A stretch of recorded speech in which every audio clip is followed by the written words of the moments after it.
name is Chris Kotlowski. I wrote a book in honor of my mom, and it's called My Mom's Gone, Now What?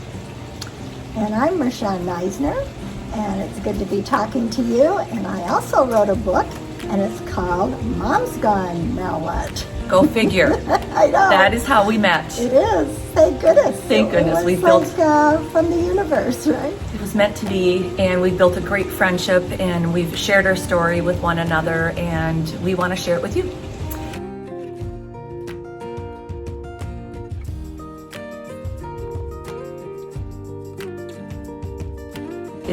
It's not easy to live life without our moms, and you were a young girl.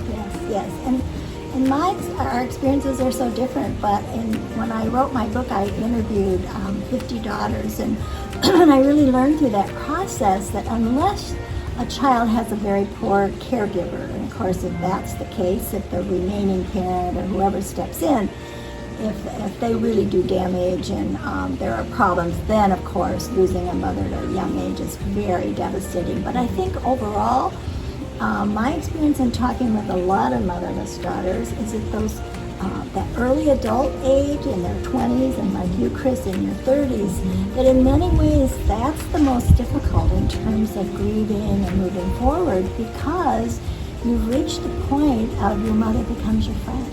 See, my mother was just my mother, which doesn't mean she didn't love me and we weren't close, but it's very different from when you get to the age where you go to lunch and you talk about your child, in your case, etc. So, I would have different to experience. Definitely agree.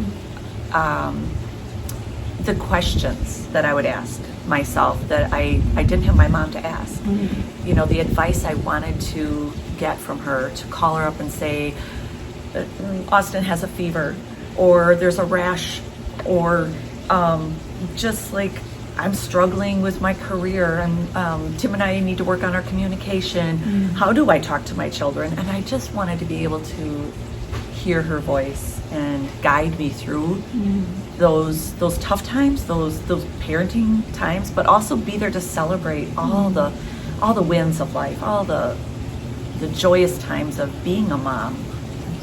So steps to help that when you're a young girl, a teenager, a young woman, middle-aged woman is not easy, but I think it's identifying specific things to ask ourselves, and truly is what is the good thing?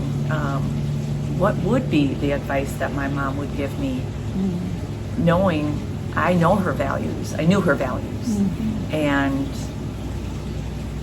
living my life almost through her lens. I don't know if that makes sense. Sure, absolutely. But I think too, losing your mom, a spouse, a friend, a coworker, your brother or your sister, our lives are never the same. That's right. We are changed. Yeah, for sure. Yeah, and I've been, besides having lost my mother and actually her mother, my mother's mother died when my mother was 3, so I'm the third generation, but I've also lost a spouse, so I've experienced that as well. And I think, the process remains the same. It's about really honoring that person that you've lost through your own life. My mother's last words to my dad, and then he relayed to me, were about how she wanted me to grow up as this sort of wonderful woman. And, which you have, and more.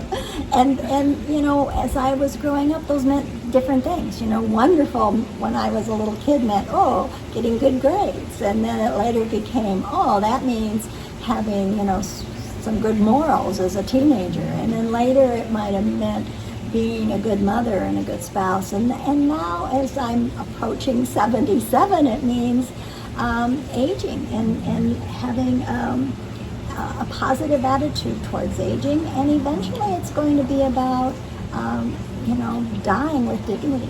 Dying with dignity. It makes, those words are powerful. They are powerful, and, living through all the stages of our lives, and we're just respecting the moments that we have right now, living together right now. And I'm so excited that we are face to face and we've built this friendship, and I'm very thankful of that. And I think the things that we talk about too are moving forward or moving through.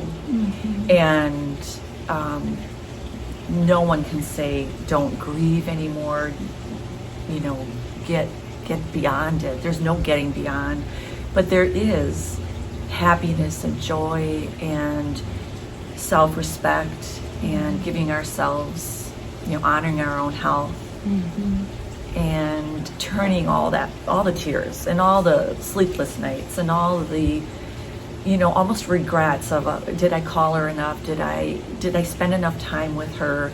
Did she know I truly loved her to no end? Not living with the regrets, but knowing that there are answers to the questions, and that life is a gift, and to treat it as such while we are here, and you know, moving forward with wisdom. Absolutely. And I think there's power for those of us who've had losses, and early losses. Even though mine was earlier than Chris, it's still an early loss to have an early loss. I think as we learn to move forward, and as we learn, you know, how to grieve and yet how to come out with a fulfilling, joyful life, it's very empowering. It's like, okay, if I've done this, I can do that. You know, it's like, so I was able to move forward and thrive after the death of my mother at 8 years old. So when my husband died suddenly at 53, I was 55. I knew I had that power within me. I knew I was going to be able to move forward, and that I was going to be okay. So there's real power, personal power. And if you live long enough, you know, you're going to lose someone. You're going to lose someone that's important to you. I've lost many friends already, and I'm going to lose more. I could lose. I'm remarried. I could lose a spouse again. So. But if you see it as a possibility for empowerment instead of a possibility of weakness, instead of sort of hanging on to that victim mentality, and see it as empowering. Absolutely. I'm so glad that you shared that. And it is. We can choose to be a victim, or we can choose to be a victor. Yeah, I like that. And I also feel that sometimes we question everything. Where do I, you know, what's the next step? Where do I go? How do I move forward? And it's one step at a time. And with every new experience, confidence is built, knowing that each day that passes will build strength. And choosing that strength, and really knowing in our hearts that we deserve to be that strong woman that also has felt so many emotions around loss. And we wish that for you. That's what we wish for you, wish that for sure. You, for our audience. We really, whatever stage of grief you're in, for whatever reason, for whoever has left your life, we just wish for that victory for you.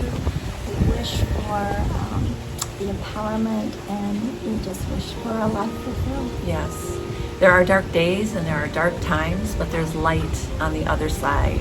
And so we hope you find our books. Mom's Gone, Now What?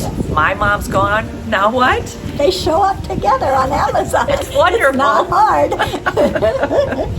Well, thank you for sharing this time together, and we hope that this message reaches you and helps you. Thank you.